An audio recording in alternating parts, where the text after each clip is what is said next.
Good day, Orteans.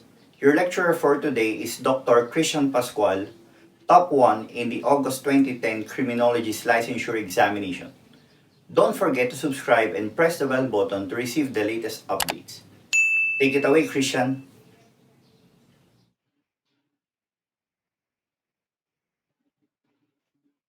All right.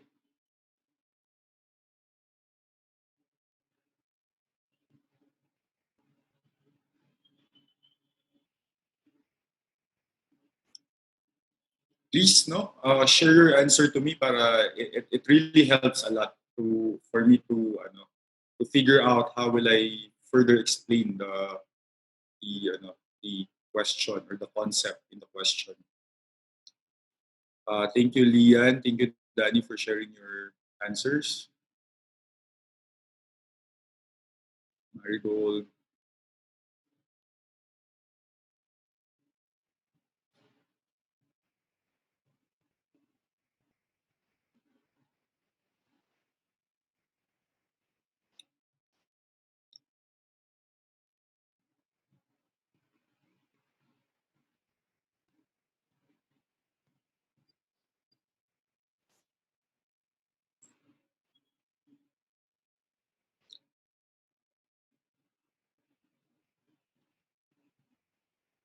All right. So medyo hati yung klase natin, no, on what their answer is. Um, when you are dealing with these kinds of question, like all the following are considered status offenses except, in order for you to arrive at the correct answer, you must know what status offenses are. Because if you don't know and really understand what status offenses, you will really be you may arrive at the wrong answer. So, kailangan, let's go back to the most basic. Ano ba ang status offenses? Diba? We know that status offenses are offenses that, from the word itself, status, that when committed by, adult, they're okay. Generally, they're acceptable. But when committed by, a child, a juvenile, a minor, they are unacceptable. Diba?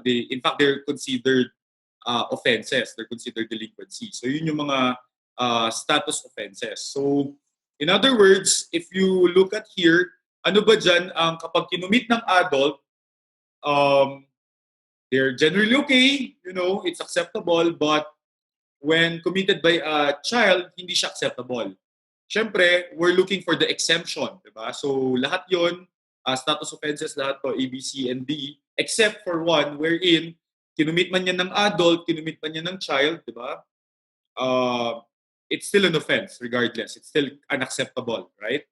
So sexual misconduct or immoral conduct, um, hindi naman necessarily rape or acts of lasciviousness yan, di ba? The fact, it's a very general term, yung sexual misconduct or immoral conduct. So usually, being sexual, being, sexually active is something that is acceptable for an adult, but when it's done by a child, it's not acceptable, di ba? So it's considered as a status offense, yung letter A. In fact, I've taken that example from a book. Use of profane language. You see a lot of our, politicians in the national government cursing, diba? And I think and they still get elected. So I think that gets to show that if it's committed when you're cursing and you're an adult, generally it's acceptable, but it's frowned upon if it's committed by a young child, diba? Like imagine 7 years old, 6 years old, nagmumura, diba? Nag-curse. So that's a status offense as well. Running away from home. Sige nga, 40 ka na, nag-run away from home ka, umalis ka sa pulot ng nanay mo. 'Di ba? Status offense ba 'yun? Hindi 'yun status offense. Ang tawag doon, matagal na dapat, 'di ba? Buti nga uh, you you went out na, no, and become independent. Actually in the US, when I was there, at age 18 talaga makikita mo yung mga college. I had a classmate in one course called organic chemistry, and there was this classmate na umiiyak siya, kasi daw 18 na siya, so papalayasin na siya ng mga magulang niya. So in other countries, ang expectation nga, by the time you reach 18, emancipation, you stay away. You move out. You rent your own apartment, which is different from the Philippines. So yun, running away from home. And then letter C, illegal drug use. Well, bata matanda, diba? Illegal drug use is still bad. It's still an offense, diba? I don't think it's considered as a status offense. So the correct answer here, you're correct, John Paul. You are correct, Alexander. You are correct, Otep. You're correct, Joshua. You're correct, Mexico. By the way, Mexico ba yung Mexico ba yan? Mexico. Then Danny, you're also correct. The correct answer is use of illegal drugs because whether it's committed by an adult or a young person, it's still an offense. Diba? Alright. I hope that's clear, no? I hope that's clear. Ito. Meron pang isa, letter E. Ang running away from home paglalayas, ano naman ang pagtatanan? Sige nga, ano yung English ng pagtatanan? Which is, I think, status offense. Lalo na kasi pag kinumit ka ng minor, ayun, di ba?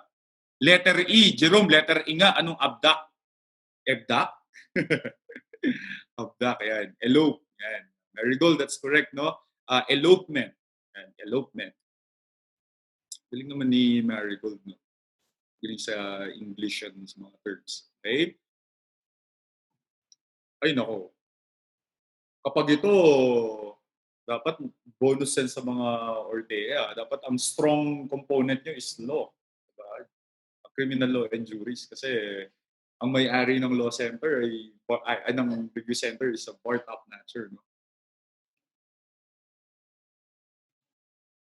Alright, tama, no? Tama. I think everyone got this correctly. It should be a bonus question in the board exam. Dapat when you read this, alam niyo na kaagad yan. RA 9344, Republic Act 9344 is the Juvenile Justice Welfare Act of 2006. Na kung saan it says there that the age of criminal responsibility in the Philippines is above 15 to below 18 who acted with discernment, diba? And also, we call them not youthful offender anymore, but we call them CICL, yung mga children who committed crime at a young age. Okay, and then can someone comment kung ano ang Child and Youth Welfare Code of the Philippines? Can someone comment what is Child and Youth Welfare Code of the Philippines? Anyone? What is that Republic Act? Anyone who would like to share kung ano ang Child and Youth Welfare Code? Yan, PD 603, that's correct. Special protection of children against abuse, exploitation, diba? Discrimination Act, parang the anti-child abuse law, diba? Can someone comment kung anong law yan? Yes, very good, Irene. RA 7610. Okay, and then Anti-Domestic Violence Act of 2004.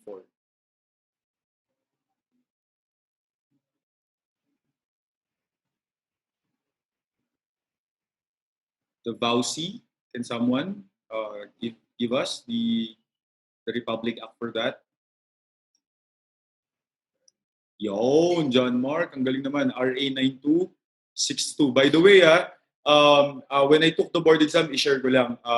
What I did is, pinost ko talaga, like, sa lahat ng wall ng room ko, lahat ng Republic Acts na yan, para kung sakali man na may ganyang question sa board exam, more likely masagot ko. And yung mga pinost ko lahat, at yung name nila, ewan ko, ginawa nyo yon, pero wala namang masama kung gagawin nyo.